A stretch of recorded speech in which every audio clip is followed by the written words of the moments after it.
Hi, readers. Today we're going to look at a book called There's a Boy in the Girl's Bathroom. I know it's a silly, funny title, and it's a great book, but it's by Louis Sachar, who is the same author as Holes. So you might, if you've read that book or seen the movie, you might find some familiar author's craft in this book. So pay attention to that if you know that author.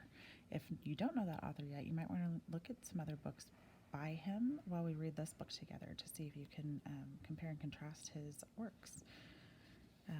So anyways, here we're going to start chapter 1, and I'm going to read a few paragraphs because I want to focus in on our judgment of Bradley Chalkers.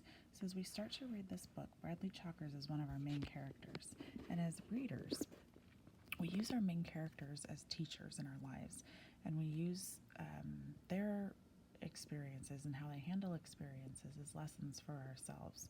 So we're going to really follow Bradley through this story and see what kind of lessons he can teach us as we observe his life through this book. Okay, so here we go. Bradley Chalker sat at his desk in the back of the room. Last seat, last row. No one sat at the desk next to him or at the one in front of him. He was an island. If he could have, he would have sat in the closet. Then he could shut the door so he wouldn't have to listen to Mrs. Ebel. He didn't think she'd mind. She'd probably like it better that way, too. So would the rest of the class. All in all, he thought everyone would be much happier if he sat in the closet. But unfortunately, his desk didn't fit. So what I'm already noticing about Bradley is he's sitting in the last seat, last row. And the author made that separate, which tells me that that might be something important to pay attention to. And when I know a kid that sits in the last seat, last row, they're usually trying to hide or not be seen, maybe not want to be called on, something like that. So I'm thinking Bradley doesn't feel very good about himself. If I had to put him in a zone, I'd probably say he's in the yellow zone. Not feeling good, not out of control, but definitely not in the green zone, ready to learn and feeling good about himself. So what do you think we might learn from Bradley? What kind of an experience might he have in this book? If we read this next paragraph, I think you'll get a clue. Class, said Mrs. Ebel, I'd like you to all meet Jeff Fishkin.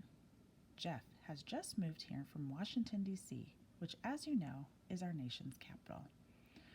We're going to learn a lot from these two boys, I have a feeling.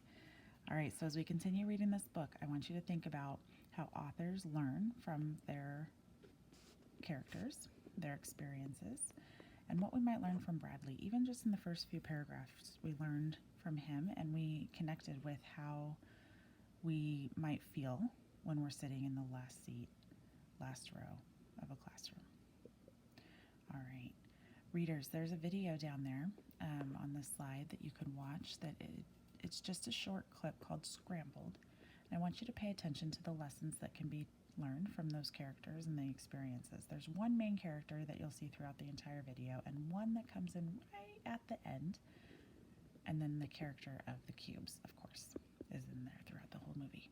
So take a look at that, see what you think, see if you can practice this skill of understanding the world a little bit better based on a lesson that a character has learned that you can then apply to your own life. All right, readers, happy reading. I can't wait to discuss this with you at our meet tomorrow. Have a great day. I miss you. Bye.